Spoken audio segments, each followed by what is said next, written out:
Assalamualaikum warahmatullahi taala wabarakatuh. Terima kasih kepada anak didik saya semua kerana sudi mengundi saya sebagai anugerah guru penyayang yang hampir 3 tahun saya diundi.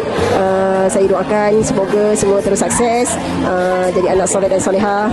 Jangan nakal-nakal semua, jaga solat, jaga akhlak, jaga aurat, jangan lupa baca Al-Quran setiap hari. Bye.